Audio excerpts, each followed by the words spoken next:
Hey everyone, I'm back again, and today I have a powerful message for you guys. So I'm very excited to have you all joining me live today.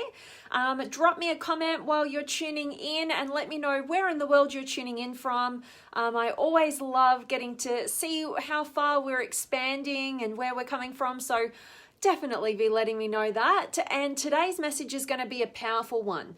It is not for the faint-hearted. It is definitely for those of us who are wanting to become our absolute best selves. We don't want to get in our own way. We opt for the truth over comfort. You know, it's going to be a really powerful one for us on that level.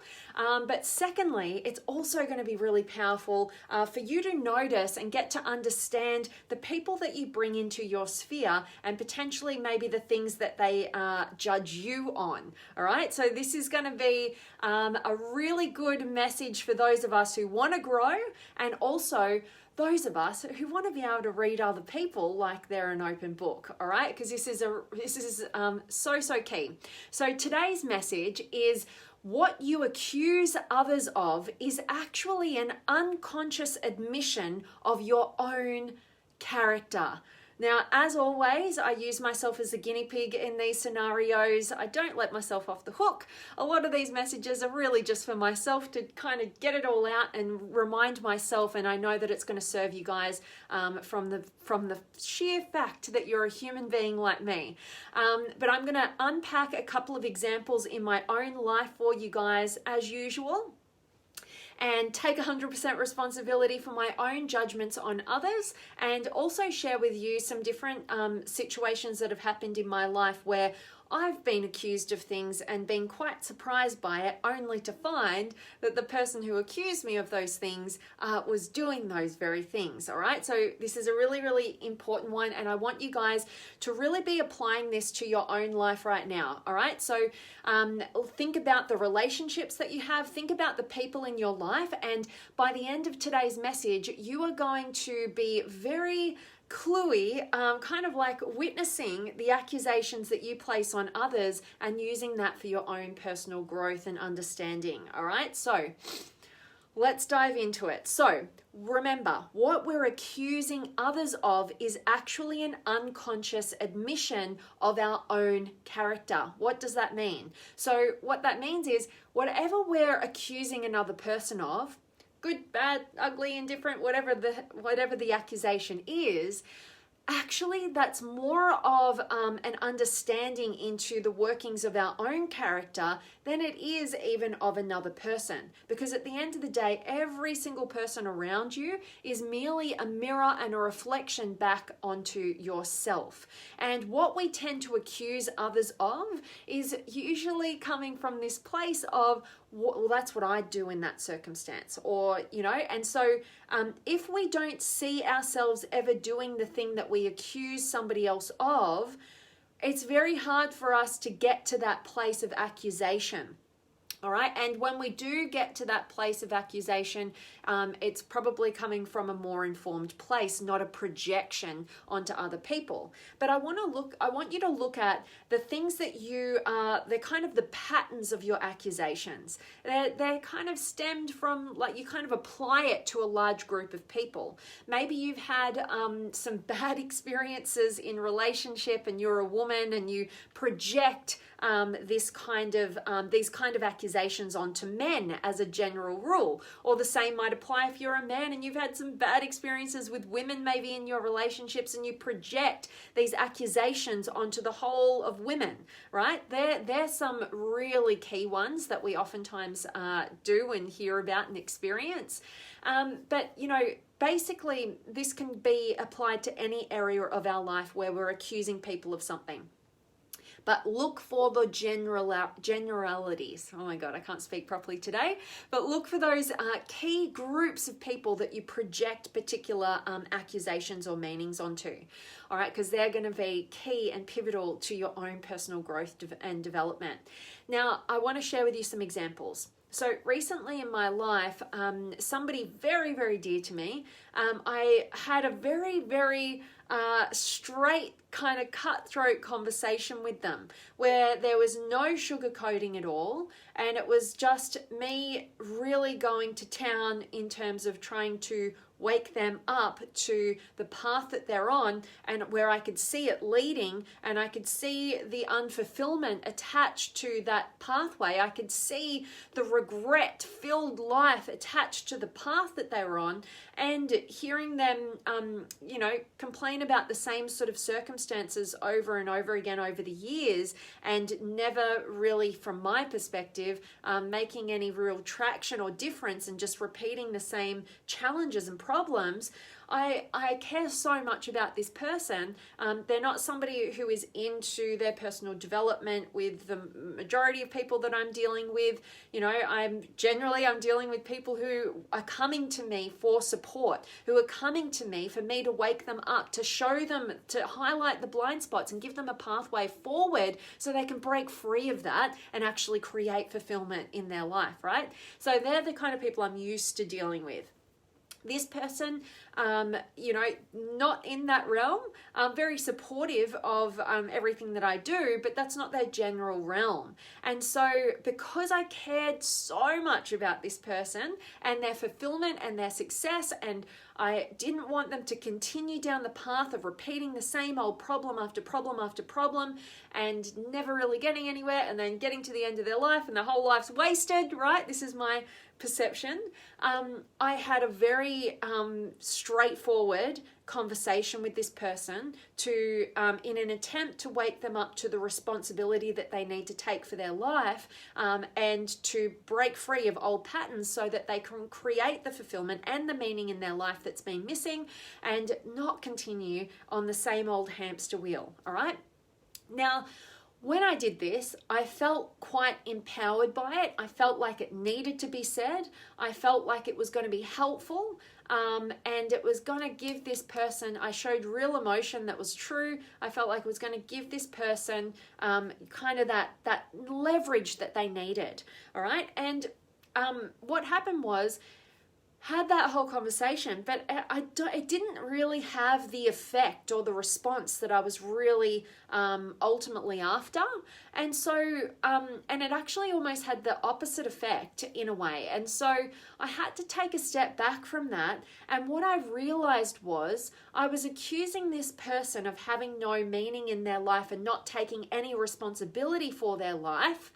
Right? And what had actually happened was I wasn't being accepting of this particular person on their journey in the way that they do the things that they do. And instead, I was trying to almost control their life. That wouldn't have been my absolute intention, but the way that was given and received created a dynamic of, hey, I'm not accepting you as you are, and you need to change, and here's what you're doing wrong, right? And here's my projection of the best model of the world onto you.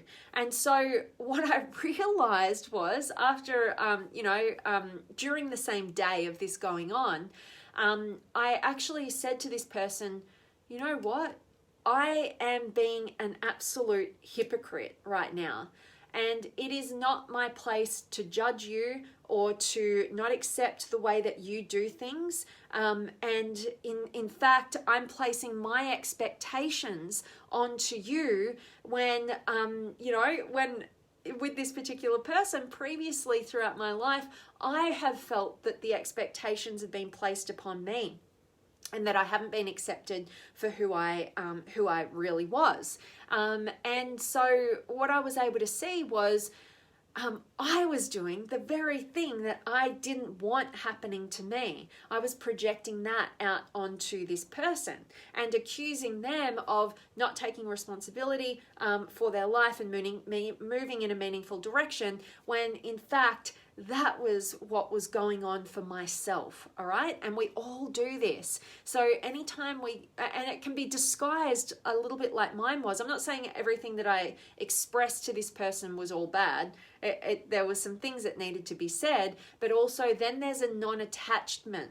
You know, you can express and you can support and you can share wisdom and you can express something that you feel could be helpful for somebody, but then you have to be detached from the outcome. It's not your place to do with that information what you want them to do with it. It's now in their hands. They can take it, they can leave it, but that's not up to you. And at the end of the day, every single human being just wants to be accepted for who they are and how they do things. Yes, okay, we want to be supported, and yes, sometimes we don't have the information or the wisdom to be able to move forward in a healthy direction, so we need people to communicate that with us. But yeah, that was kind of, you know, I had to take a step back and I had to analyze myself, and I have to see how can I apply this to myself right now so that I know that I'm not just projecting and I'm actually being able to serve and help and support from a non-attached stance. All right. And then, you know, the closer people are to you, it's harder to be detached, right? Because you care so much about them having fulfillment in their lives. But you've got to make sure you're not being selfish about it and you are accepting somebody on their own journey and how they do things. Another situation that has happened to me in my life is myself feeling like somebody was taking advantage of me, right? And accusing somebody of taking advantage of me. And I had to take a step back from that when I realized that what we accuse others of is actually an unconscious admission of our own character. If it wasn't within us, we wouldn't be able to see it in somebody else, right? And so what I was able to see was the very person that I felt was taking advantage of me. When I took a step back and owned this truth, I was able to see that simultaneously I was in an attempt to take advantage of them. All right? Even though it was very unconscious, I then was able to bring consciousness to it, own it, and see how everything was pretty equal, right? It was a pretty equal playing field going on with that. Another scenario happened recently where somebody accused me of being inauthentic. And I could tell that this person was projecting their own pain and hurt onto me, and often, and also the whole spiel of what they were projecting onto me, I took without any personal attack, purely because everything they were accusing me of was exactly how they were being. So I was already kind of in the midst of that. But then I wanted to take it another level, because I'm somebody who, even when people project their pain and hurt onto you, sometimes there's some golden nuggets there about pieces of yourself that you're not fully owning, that there could be an element of truth in it, even though it's their accusations. And so I looked at it and I took it another layer. And what I could see was I was truly being inauthentic, because I was being too people-pleasing with this person. And I wasn't being totally, brutally, forthright, honest about like me not wanting them in my life, right? I was kind of letting them kind of unfold that and, wanting them to feel okay and so forth. That's a version of being inauthentic, right? So it goes both ways. Whatever we're accusing of another of, and also what they're accusing us of, we can also look at it from not only what we're projecting onto others, but also the element of truth within ourselves, all right? And this is what all of us do when we have a growth mindset, right? Not a fixed mindset. When we have a taking 100% responsibility for our lives mindset, rather than, handballing responsibility to other people. Now, you also want to look at, okay, so I mentioned earlier that I had a scenario happen in a relationship once, and what happened in that relationship was I had friends of the opposite sex, and this partner of mine started to get very insecure about those connections. And I thought, oh, okay. And started to potentially accuse me of being attracted to these people and all this stuff. And I'm like, whoa, like, okay, let me help you through this. Let me support you. Let me reassure you through this. And I did that. And of course, there were none of those things going on my side with those relationships. But then later down the track, this person who, because of my relationship with the opposite sex when I'm in a relationship, was one of friendship, like there was nothing more than that.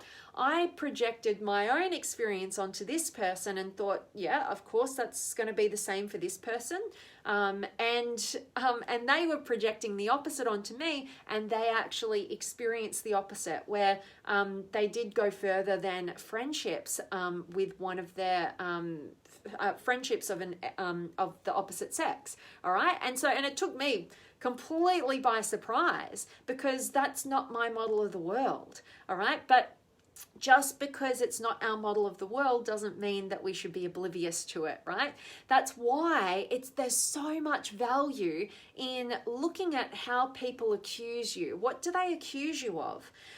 There's somebody out there right now, and I'm sure there's many people. I only know this one person right now who I've had an experience with, but they accuse other people in their industry of being all the things like that I now know them to be truthfully, which is really kind of crazy to me.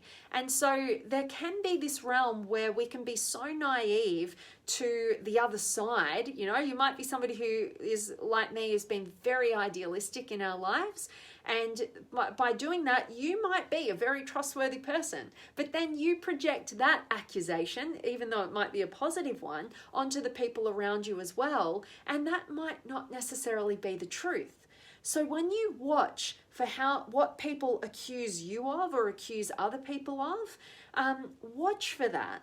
And just know that could very well be an unconscious admission of that person's very character, all right? And I definitely have had this scenario happen. Even I've learnt from somebody out there who was very much like really focused on, loyalty all the time, right? And initially I thought, that's really good. Yeah, of course. And that's how a lot of people are brought in. But then when I got to see behind the scenes and things that happened, this person was anything but loyal, right? And it was because, they themselves knew how disloyal a person they were, and they didn't want that same pain projected from others onto them, right? What they were doing to others, they didn't want in return, right? And so you've got to look for that and know that could be your wake-up call. Remember, you project your own version of the world, your own model of the world onto everybody around you. If you're a trustworthy person, you kind of expect everybody else to be as trustworthy as you. If you are not a trustworthy person, you tend to be very distrusting of others, all right? So just be cautious of that. And it's not always the case. There's different levels of this, and there's different reasons behind why we do what we do and through our different experiences. But just bear this in mind because it may very well either save you, from being a bit too naive and idealistic, and it also might wake you up to your own personal growth that's gone missing.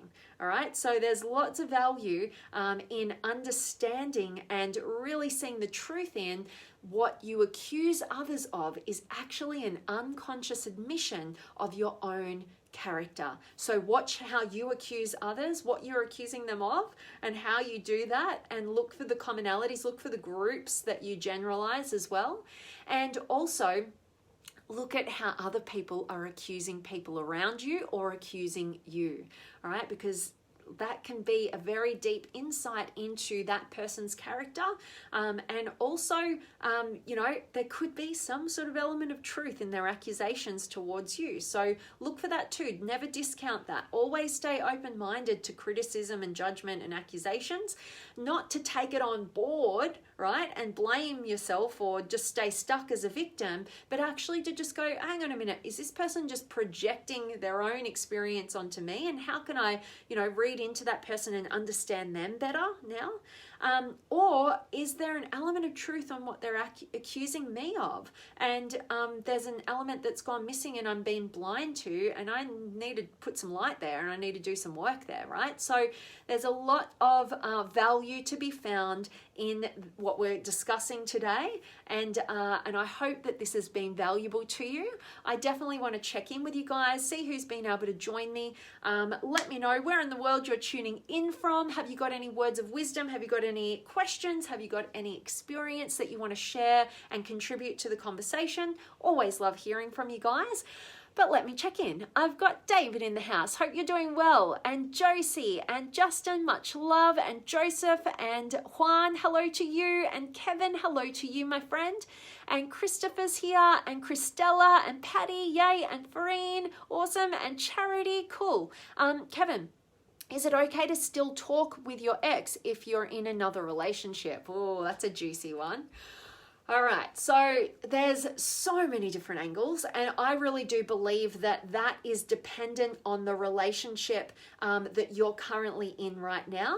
So whoever, like, I'm a big believer in my past experiences have been, you know, if it's not necessary to be in connection with an ex-partner, I'm just not going to be. I'm going to be grateful for the experience. I'm going to be grateful for that person and their contribution to my life, light and dark, whatever, you know, the lessons and the great memories. And from my perspective, and I'm still working this out, I might adjust this slightly, but my past very strong perspective has been for the respect of my partner. If I don't need to have that person in my life, I'm just not going to, all right? And so that's how I've operated. I have been incredibly black and white about that though, so I think that there is more grey area in that. And you also want to look at the insecurities that you or your partner may have based on having that person in your life, and that could be such great growth work for you to have. So you don't always want to just avoid and cut out. You want to actually like lean into that sometimes, and it can open up such depth of conversation that will draw you and your new partner back together even stronger. You know, sometimes we need a little challenge and conflict and something to like just push us back a little bit to question how we want to operate. I think obviously if you've got children involved, the best thing that you are going to do in that scenario is to remain amicable, if at all possible, and that requires communication between the parents and stuff, so that's a different realm. Personally, I don't have children, and so that hasn't been something that has been a necessity for me to remain in connection with an ex-partner. It's also been my experience that there's usually one person who wants still something more, or there's hurt and pain there and there's still a lack of closure, and that can not necessarily be a healthy thing for yourself or that ex-partner.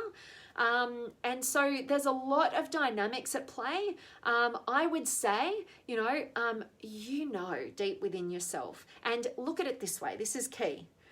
If you were in your new partner's shoes, would you like and appreciate the connection that you still have they still have with their ex-partner?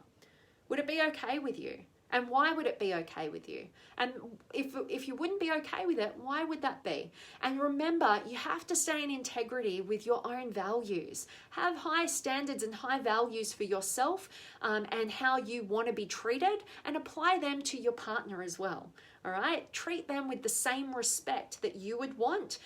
So if there's really genuinely good reasons for you guys to stay in connection, and maybe it's supporting your growth and maybe it's supporting the relationship's growth, okay, cool. But make sure that your new relationship is your number one priority. Just like if you've got kids, and you've got a broken up relationship, your number one priority should be for the children, what's best for the children in that relationship dynamic. In the scenario where you don't have kids, what's best for your new relationship and you? Okay, and there is so much power and so much trust that can be built when you make your new intimate relationship number one priority. All right, and sometimes that means disconnecting from old people who you just don't need that in the existence. And sometimes it is working that out and growing together. So you've got to navigate that together. I highly recommend having a third party who's not emotionally invested in the dynamic to be able to, you know, bounce those ideas off with. That's why having a coach or a psychologist or somebody who's an expert in the realm of relationship dynamics, you know, I work with couples all the time. I work with individuals as well. And just being able to have somebody who's a neutral third party outside of the dynamic to bounce those ideas and get clear on those concepts with is really, really powerful. So hope me sharing on that there, Kevin, was of value to you, and always appreciate you showing up and asking the questions.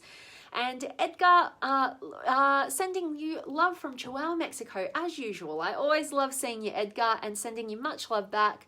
And Shujat, hello to you, and Vanessa and Francisco, hello to you, and Julie and Kurt, I'm loving that this is very true for you. And Jerry's here, and Patty, hi Vanessa, thank you for sharing. You are so welcome, beautiful soul. Thanks for showing up. And hi to Jerry, yes, and Edgar. This message reminded me this: awareness, noticing the mindset of other person's consciousness, allowance, understanding the status of the projection, not giving permission to affect you, acceptance. The personal growth is everyone's responsibility, and by realizing that, you understand their wounds without rescuing them. What a good summary. I really appreciate you sharing that, Edgar, and I'm really grateful that you're able to, drum up that wisdom from today's message and really share that with our beautiful community. And that's absolute key, and something that I'm constantly having to remind myself of. Just because I can see the wounds in others, just because I have tools that can help them and support them towards a more fulfilling future, doesn't mean that I need to rescue them. All right, and that's one of the biggest lessons I've been learning throughout my whole life. I'm having constant reminders. I've come a long way. I'm sure I've got a lot further to go, but yes, absolutely. You know, you can only help somebody to the degree that they actually want your help. You know, so you've got to open your door, but then let other people come to you rather than trying to project, your model of how they could be living a better life onto them. All right, they have to be invested in themselves and trust you enough to invest in you to be able to really help and support them. All right, so really appreciate that, Edgar. Thank you so much for sharing. And Kurt, thank you. Great stuff. Loving that was of use for you. Awesome. And Pablo's here. And Jose, hi Vanessa, thank you for sharing this knowledge. Why do humans have the need to feel accepted? I love that. And you're so welcome, Jose. Thank you so much for showing up. So acceptance comes right back down to, being able to survive in life. Like you've probably all heard, this whole kind of realm of how, we needed to be loved and accepted as human beings, because if we weren't loved or accepted when we come out of our mother's womb, we are in a position where we can't fend for ourselves. We require other human beings to look after our every single need up until that point, right? Where we can start to fend for ourselves. And so it's basically connected to a very reptilian part of our brain just to be accepted, all right? Because and that's why even if we look at a mother when she gives birth, she is flooded with oxytocin, the love hormone, right? The cuddle hormone, which allows her to just see this beautiful baby, and just want everything the best for it. Just be in total love with that infant, right? So our biology makes it so that we are loving and accepting of this human being, so that we can actually, that human being can evolve and survive, right, in the species. And so basically that doesn't wear off. You know, we walk around our life with this survival need, you know, this kind of life and death need to be loved and accepted for who we are. But, you know, as that oxytocin wears off the mother, and, you know, and then they start, the new baby starts to grow and evolve, and, you know, and then we put our rules and projections, and then there's right and wrong onto that child. They start to feel like they're not accepted, not loved for who they are, and so they try to mold themselves to get the acceptance, to get the approval, because it's still connected to that survival. And that's why between the ages of 0 to 7, we tend to develop who we think we need to be in order to get that acceptance, that love, that approval from our surroundings, from the people around us. And that just doesn't get questioned or wear off as adults, unless we're in a realm like this, when we're into our personal development, when we study this stuff, when we understand why we do what we do, and we opt for a better life, a more fulfilled life, when we listen into that inner voice that knows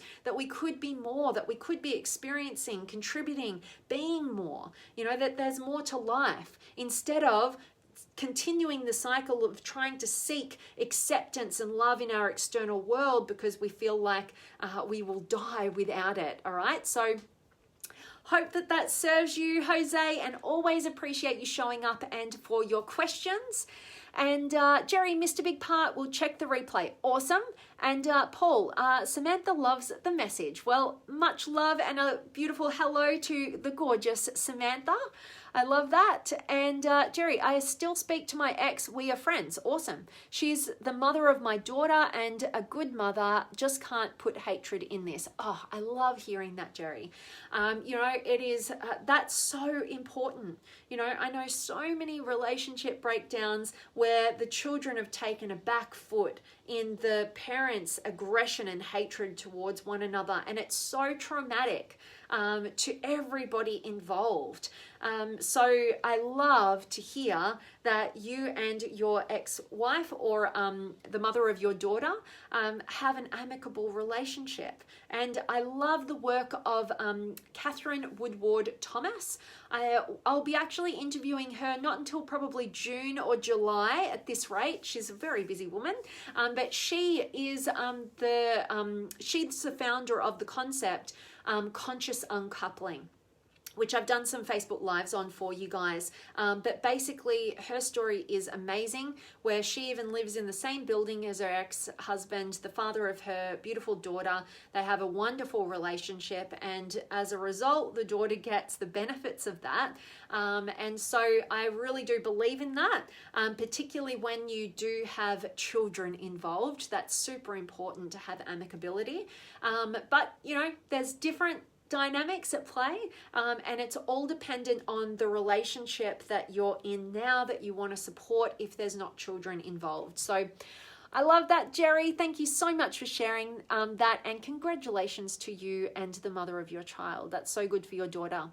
And Kevin, you're so welcome. And Kayla's here, awesome. And Jessa, hello to you. Thank you for your kind words. And Arian is here as well. So all of you guys who are just catching me live now, I hope you catch the recording, get a ton of value from today's message. And remember, what you accuse others of is actually an unconscious admission of your own character. All right, so bear that in mind. Every time you go to accuse somebody, watch yourself. Put the mirror back. How is that, you know, a reflection of your own character and what you would do in the situation? And also, if other people are accusing you or accusing other people, have a look into themselves. They're an open book, right? Get another insight into their own character and what they would do. It may just save you some heartache, and it may just make you much more aware, because remember, we're always projecting the way that we live our lives and the way that we see the world onto everybody around us, all right? And so you might be a very idealistic, naive in a lot of ways person. like myself, which I'm overcoming and becoming more aware of now.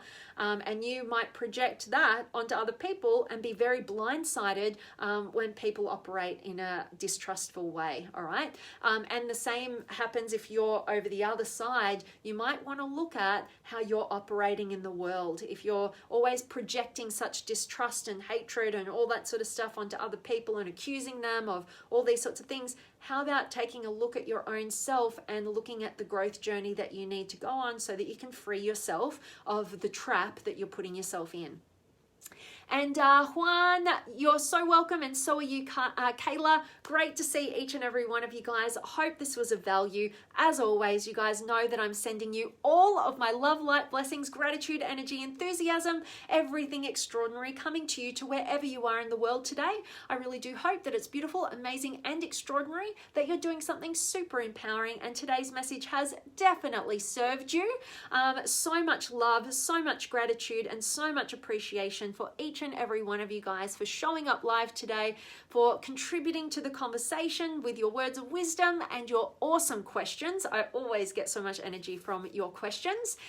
So much love to each and every one of you guys. I'm going off. I'm actually on day 1. I've just started a pretty intensive new cleanse, which I'm doing for the purposes of up-leveling my energy and just draining my system of heavy metals and all the toxins. And I'm doing it based on the medical medium Anthony Williams. So if you haven't checked out his stuff, go check it out. I've got his new book. It's an ebook, so I can't show you right now, but it's Cleanse to Heal, and it's actually really very fascinating. If you're into your health, if you want to make sure that you're healing from the inside out and it's not just about aesthetics when you look for your health, I really highly recommend checking out his work.